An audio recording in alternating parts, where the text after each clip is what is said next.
At this point, I wanted to depart into David's questions. David, I mean, why depart is because I think now I'm hitting on to questions which are more to do with what can we do practically about things. And David, you have some questions about tourism and performative spaces for Sonia. Yeah. Hi. I hope I'm audible. Yes, you are. Yeah. So Yeah. the first thing I asked, I think is sort of covered. I don't know how much we all are prepared to move forward from what's happening, especially when you think of people who are into performing arts. Not so much about the urban performing arts crowd, but I was thinking more of the Yeah. rural folk. And then I was trying to figure out if you can club the two. And I think this came to me from Marnie's conversation and when she told about porous boundaries and things like that. Hmm. When there are different sorts of fields which are affected, is there any scope of reviving them together? And for that, I was thinking of something like the Landmarks Live, which is a initiative by the European countries, I believe. It was done in Greece, and when they get bands together to perform at these heritage spaces. And that is one of the ideas I had. So I was wondering, what are the other possibilities in such an avenue of reviving not just, say, the performing arts, and not specifically for the urban crowd, but the performing arts in the rural areas and also another sector together with it. I hope I made sense. Yeah, great.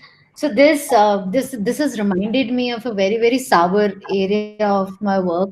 For many years I've been in touch with Intech and the various organizations that have access to the heritage properties and things like that.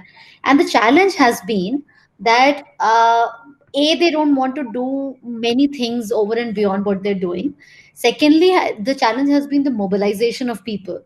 So most of these setups want to work within a familiar space. So when we're talking about performing arts, so if we're talking about, let's say, the travel and tourism in Madhya Pradesh, where there is a lot of history and there's a lot of monumental structures to go with, the division there would only want to work with the 10 performing arts that they have known for forever of their life. So the mobility to bring in other people, the risk taking had not really hit anything at that point of time. But that is where a little success we've had with Match My Talent is because now we have a very structured profiling. Earlier it was only a conversation and a wish, but we didn't have much of concrete things to show people. People need to be seen, need to see what we're talking about. Like I have it a vision in my head, but can't really say that the other person can see it. So now with Match My Talent, when we have these elaborate profiles, whatever it is, and it is the artist's work in video and the audio, and that is definitely, it hasn't moved the stones yet, but yes, it's moved the eyebrows as much. Now post COVID, I am not sure yet because it all depends on how the tourism industry per se fans out. But yes, combining the two industries point that you have, I do see some little movement there, and I'll give us some time, and I'll get back to you of what it is. We're also parallelly working on developing a strong revenue generation plan for the artists by this method. That if they are obviously traveling out and doing, and also I would like to rope in Srijan into this conversation. Is it's the same thing that the local people would work for any money or no money, and then the organization would keep succumbing to that whole thing. So the one way that I have thought of it is that the pitch has to be made, and the artists are not the people who can make their pitch. So more of us have to come together to make their pitches strong. And once the pitch is made, it has a recall value in the mind, and then we should be able to collaborate with more organizations and departments. Yeah. Thanks. Thanks. Thanks, Sonia. That was very constructive. And I think at this point, even Janani, your question, I hope I pronounced your name correctly, first of all. Your questions are also quite pertinent. I'm not sure who they are for. So I'm going to let you pose them. But you are asking very specific questions about doing certain things. Swarnima is not here, but if you want to address your questions about schools and about possible reuse of solutions, adaptive reuse of solutions. Sorry.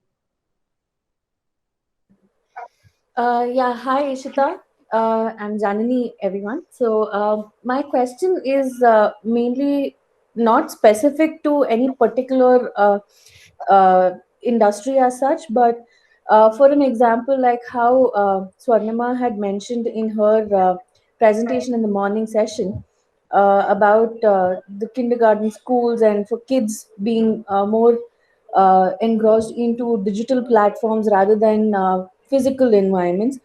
Now, considering that the pandemic has resulted us all in shifting from physical environments to digital platforms, it is not just a particular section of the society that is being affected. It is across different sections and across different age groups. So, how exactly my whole agenda to point out the kindergarten schools and the primary schools was based on the fact that recently it was in the news that all these schools and kindergartens were running out of business because all students have gone on to online platforms, and these structures and institutions have come up to sale in the market.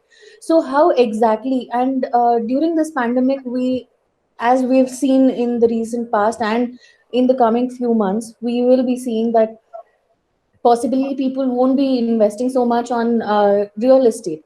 So how exactly are we planning to put these institutions to use? And these needn't be just restricted to the schools. There are many such other institutions, like for example the cultural centers.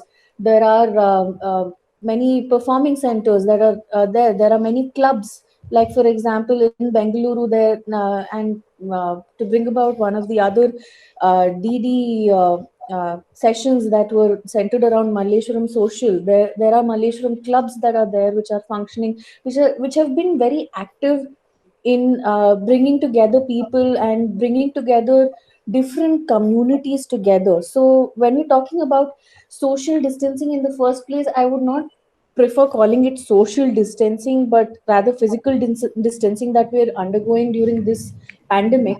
How exactly are we trying to put these structures to use, and how are they not becoming dead spaces of our society, which which in turn makes these spaces more unsafe rather than like rendering these to be dead spaces? Can we not put them to active use, which can also accommodate the changing need of the hour? So if I So might, sorry, so if I might yeah, sort of agree with you and sort of reinstate that this is exactly why we felt the need to situate the theme of design dialogues, and your question is quite right. So we were also, Rahul and I were discussing about how this needs to be seen as physical distancing and not social, and how correct. it's going to threaten education, institutions, and the cultural behavior. Correct. Is exactly why we want to ideate, even if it's just 18 or 20 of us, and hope that this will extrapolate rather than become a habit of living indoors and work across screens alone. Just to clarify, the idea about children and the digital screen was actually Sonia who brought it up. So I'm going to Sorry. let Sonia answer the question first, and I think Johnson, if you also then took over from there, because when we talk about education institutions, I think they are also wondering what's going to happen, whether it's at the college level or at the school level. So over to you, Sonia, first. Thank you. I am somehow not able to. I'm not yet reaching that stage that the physical spaces are going to be at risk and diluted for a very long time. I don't know. Okay. I'm overly optimist, but I feel whatever. I mean, it's just a matter of time. But we can't exist on the screen. It's not possible to have schools, colleges, hospitals, bakery, everything running on the digital screens, and people to just live into their houses and let the entire machinery to keep working like that. It can't be possible. I mean, in 60, 70, 80 days of being in the space, we can already see that people are building, are showing their resilience and are already coming out. Not, Hmm. I mean, not talking about the some of the rebel side sort of people and stuff, but People have to meet people. Children have to meet other children. They can't be confined in the house. So I think I feel it is just a matter of time. I don't know how much time, but it is a matter of a little bit of a time when, with the right precautions, with the right care of physical distancing and not social distancing, we would start getting back to our physical spaces. However, the question about the screens thing, see that is that is in fact, in my experience of Go Discover, it's almost like I am very happy about the COVID times, because before that, people used to think, as parents in schools used to think of screens as an aid. So whether the parent wants time for themselves, or don't have anything better to do with the child, or the school teachers feel there are more resources getting the child on the screen. But the exposure to screens was really increasing, and there were dialogues about it, but it was still progressing. And what I've seen happening with the schools, with dialogues with the schools and the parents, is suddenly in like 1.5 months, everybody from the teachers had to educate themselves overnight, to the children having learned, the households needing so many more devices. Like something that would have happened over the next 5 years of a child's life has happened in these 2 months, and it has tired people out. It has tired children out, to do all of that. So.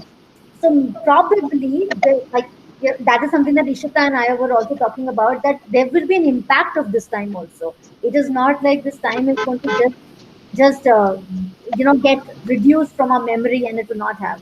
So the impact that I see in the space of physical spaces and of children is that these learnings that are happening this time, that people have to connect with people, people have to connect with physical spaces, people cannot be just digitally tied. Is digital or technology is a means, it's a source of help to do something, but it cannot be the entire world.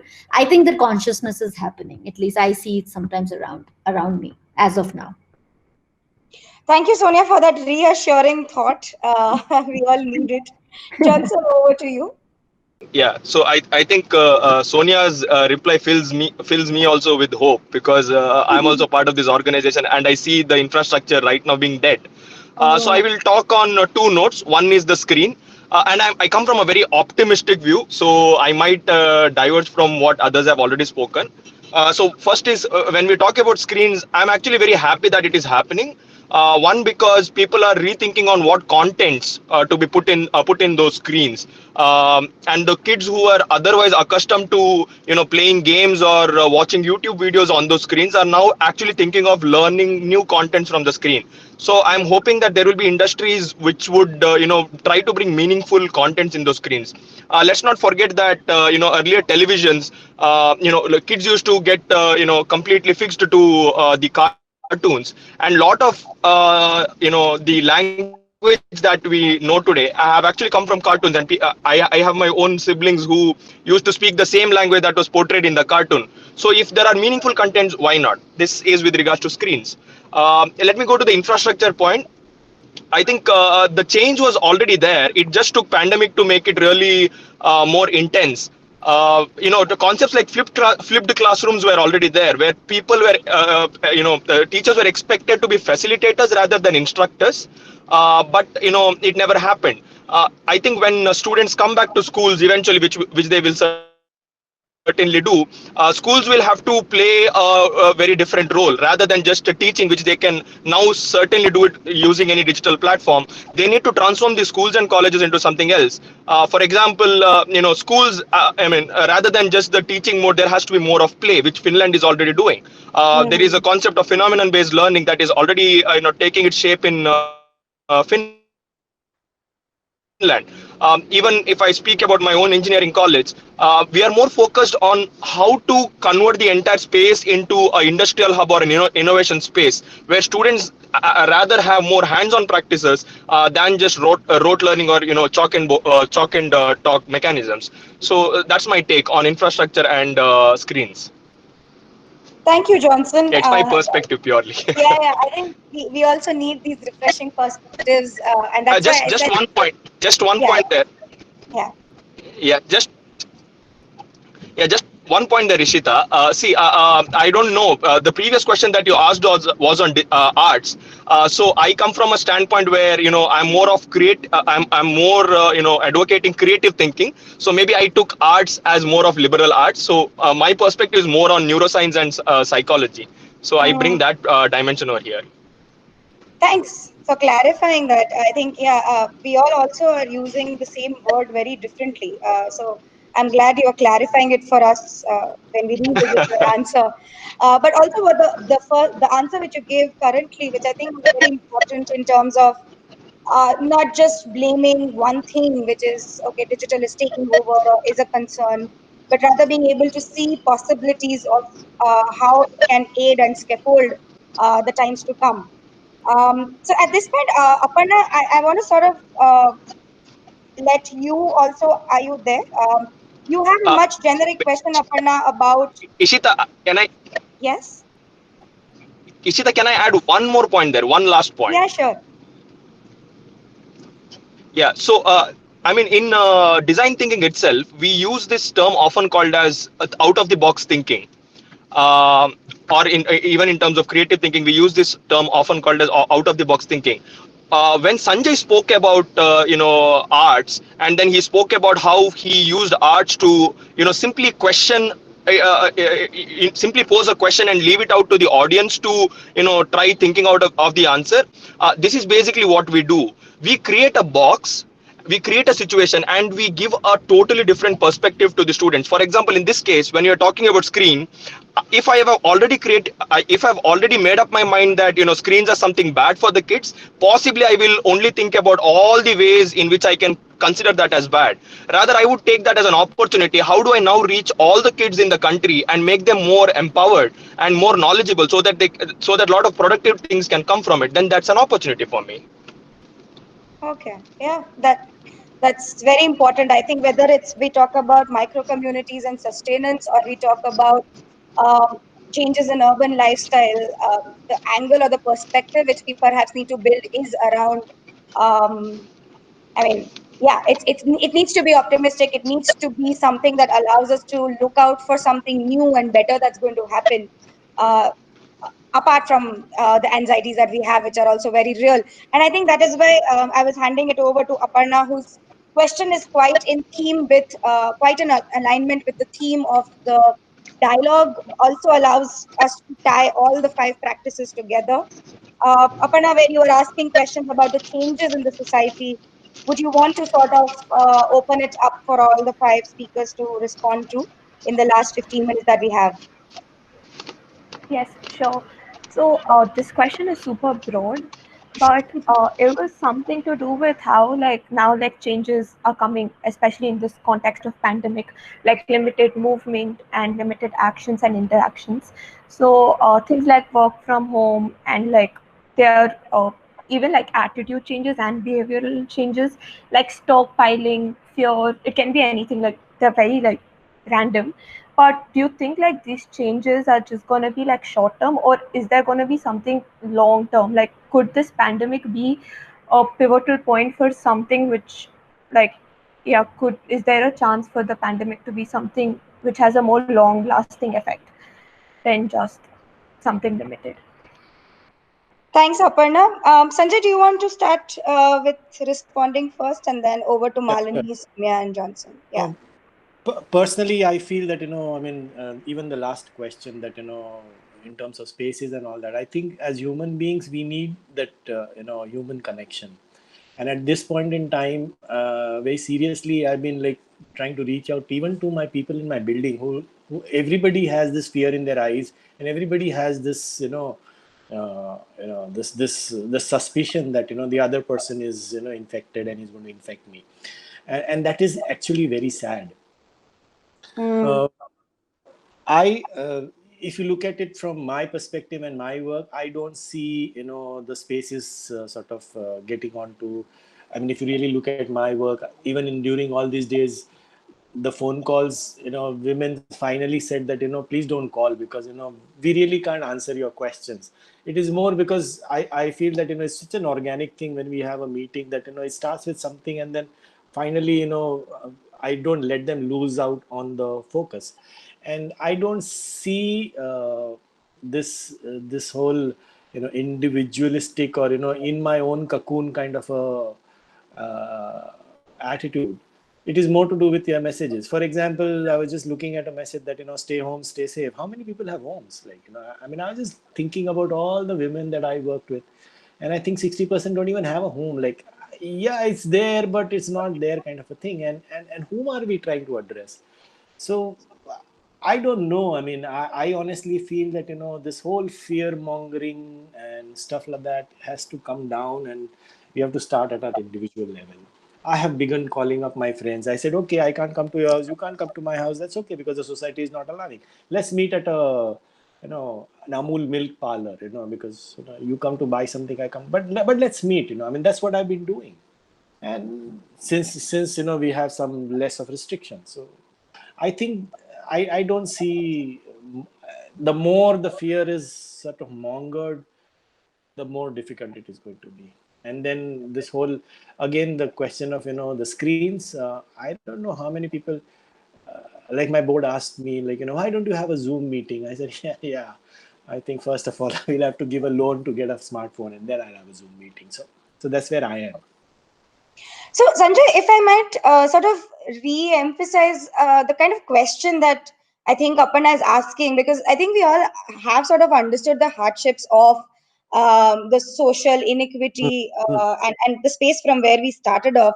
But what we're also asking, I think what Aparna's question is asking is there something about the social inequity which could perhaps change?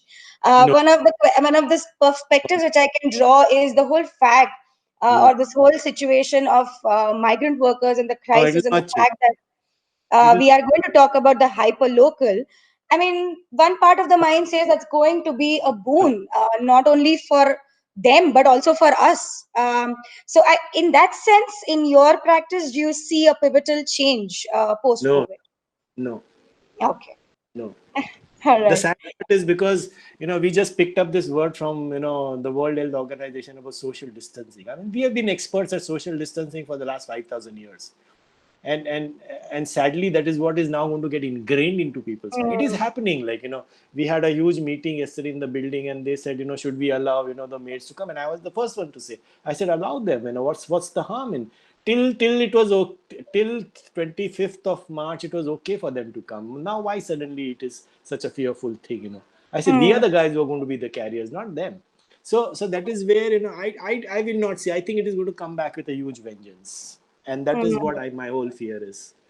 Even when I call up, and I remember 16th or 17th of March, and I called up my field and I said I wanted to come and discuss this. They said, don't come, please don't come, because you're mm, the guy who's going to carry it here. Please don't come, just call us. I mean, that is the level which in a way I was happy, because at least they were careful enough, and they were not like, okay, this guy is the he always has helped us, so let us say yes. No. So right. I don't see any change. Ishita, if some change had to happen, it had to happen. Last 65 days, people are walking. They are still walking. They are still dying. So it is not going to change. Sorry. Mm. And I'm Thanks, going to Sanjay. fight it out. I actually Mm. had planned to sort of quit. Could not quit, but just vanish. But I think what I've seen in the last 60 years, I think I'll have to put in at least 5 years of more work before Mm. that has resolved. That resolve has happened.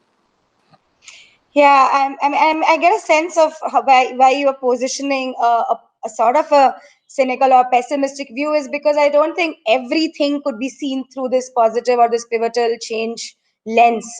Some of these issues, the way I was also mapping this conversation, is that these are issues which are ingrained much deeper than COVID and issues of COVID. So Yes. thinking that okay at times like these will completely turn things around is sounding like a magic wand which we are expecting, and that's not going to happen. So I mean I'm in agreement as well for sure, though I was just trying to push for a positive perspective. No, in fact, uh, the way I yeah, was looking, I was just talking to a friend of mine, and I said, COVID, in fact, has shown us the mirror that yeah, how pathetic we are. yeah, I mean, yeah. Yeah, I mean, every situation that we are right now complaining about, it sort of ends up saying that, oh, this is what we have created. No, So it's no. not only the state as well, or the system or the infrastructure alone. We are equally a part Because of it. none Yeah. of our elections have ever been fought on health and education. I mean, the one that I only remember is what happened in Delhi. I've seen Mm. those schools and I've seen those hospitals. They're wonderful. But one place, like, otherwise it goes back to that constitutional thing that, no, we've ruined it. Because we've never paid. I tell you, it's like this joke that my father used to always say that, if a woman is sick and she has temperature, she'll from 99 she'll wait till 105 and then she'll come. Mm. That's how we are. Yeah. Thanks, Sanjay.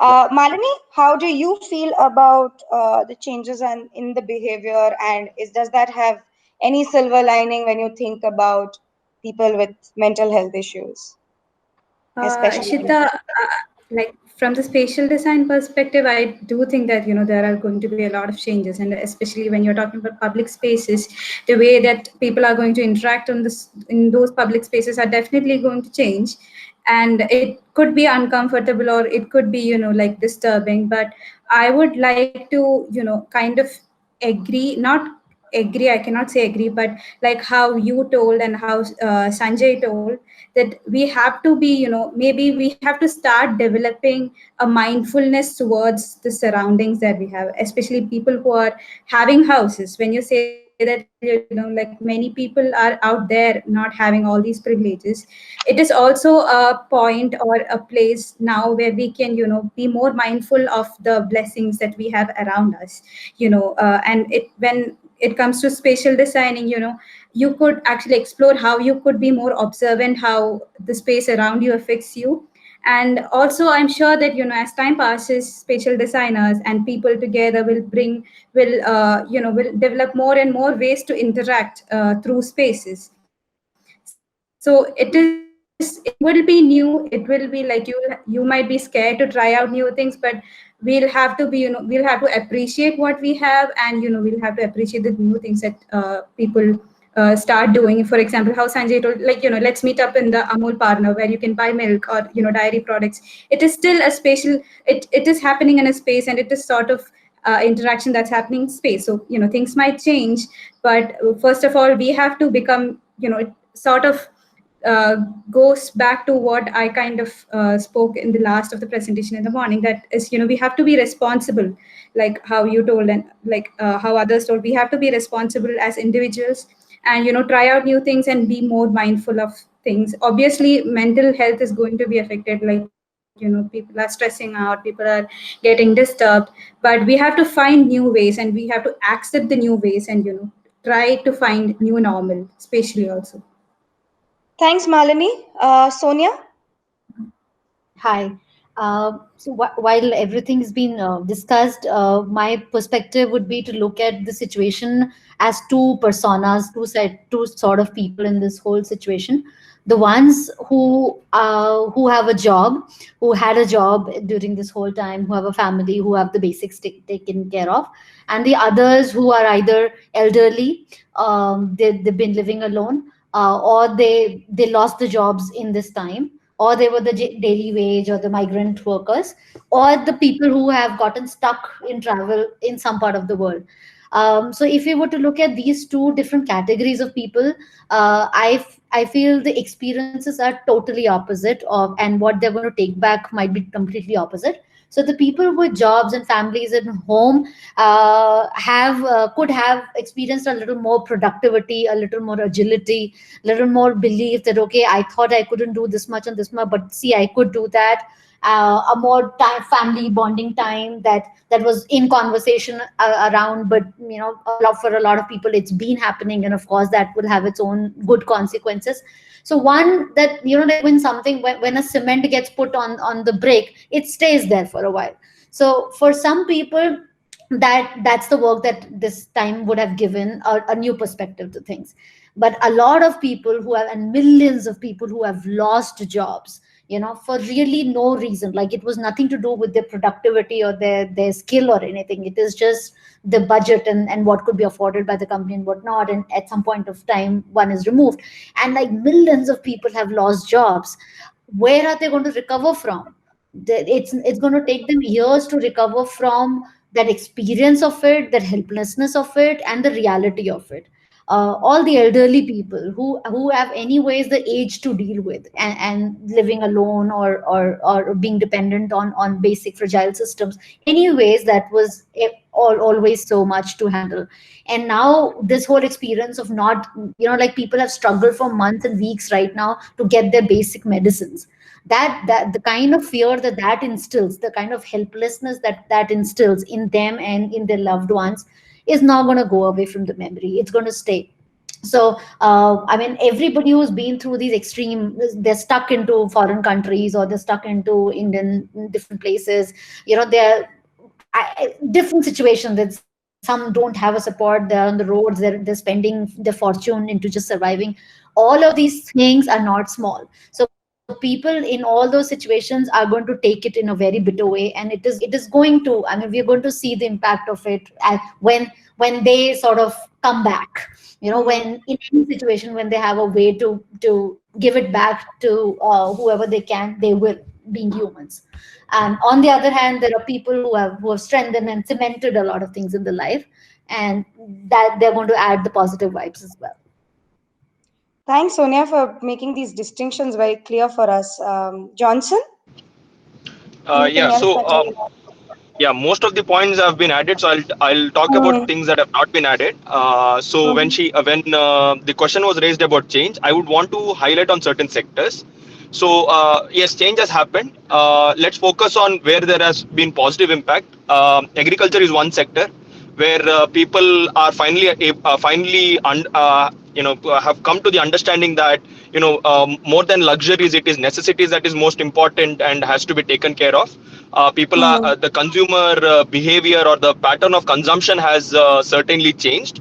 Whole focus has been now on local products. The voice for local, the new campaign has finally brought more focus on the local products. I think finally small businesses are going to get again the limelight, than just startups and all these large business or lifestyle businesses. Small businesses who are actually employing one or two, which caters to more than 60 million jobs in India, is finally going to get the limelight. Um, we are also looking a lot of change in health sector, like Sanjay mentioned it in the beginning. India is one. I mean, of course, there is a lot of emphasis laid on health, but considering the importance of setting up the infrastructure and the capital that is invested on that, pandemic. So if I were to see from positive aspect of what pandemic has brought into this, there is a lot to take away. Finally, people are not just going for job because they have to somehow manage their daily affairs, but also they want to find meaning, because a lot of jobs that have been laid off, people when they go back people eventually when they resume, I know it will take a lot of time, but when they resume they'll start find meaning in it. So even if the migrant workers who have gone back to their hometowns, I know it's a something that shouldn't have happened, but the ones who have gone now would start finding jobs in their own places, settling with their own family. So if a proper sort of an ecosystem has been created in those towns or the villages that they come from, I think people are going to stay, and then would lead more meaningful jobs. So what I wanted to basically emphasize is that the change in mindset is happening. So what we otherwise took for granted, people are now thinking it in a different perspective, all because of pandemic. I think the word pandemic, rather than emphasizing on that, we really need to emphasize on the word infodemics, because that is creating more distress than just pandemic today. Wow, thank you, Johnson. Yeah, it's been quite overwhelming to have so much to know and think about, and not be able to grapple with it by the time the day gets over. So didn't know that there's a word called infodemics for it. I think most of us will use it. Shravan, you had a point to add to this conversation.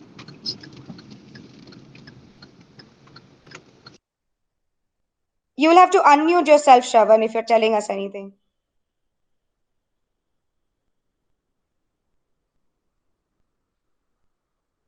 Shravan, are you there?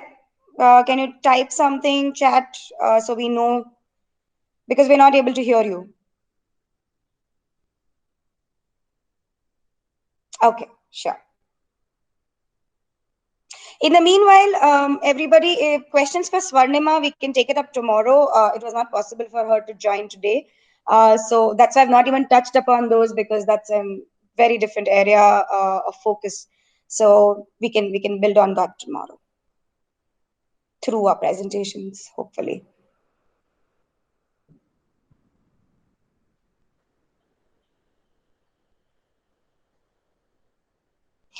Shravan, while you figure out, I'm just going to take the time because we're anyways running over, but I wanted to show a small clip which I thought was, again, very relevant. I mean, I was hoping that it would be relevant, and it still feels that I could share this clip.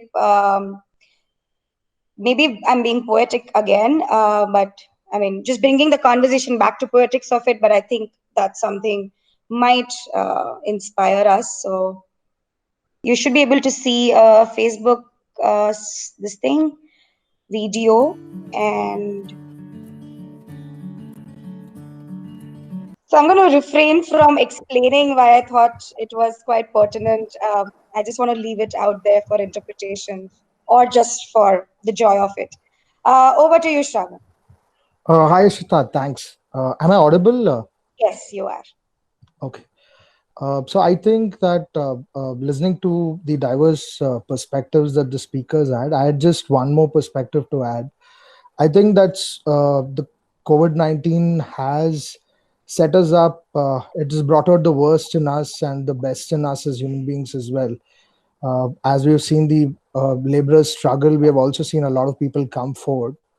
So I just want to make my point quickly that social well-being, I think, yes, definitely, we have seen that certain actions because of the COVID-19 by the government, which are unexpected, resulted in uh, lot of it impacting social well-being as well. But I think in the future, we will have to be on a vigil. I feel those of us who work at these intersectionalities of working in the social sector, and those of us in the corporate sector, I think we have to watch out for our own greed in terms of getting back. I would say that because I'm sure one instance is the migrant laborers are going back home, and this is the time the government has decided to announce that it's going to be okay to let workers work past 8 hours, work 10 hours, work 12 hours. This is definitely going to impact social well-being.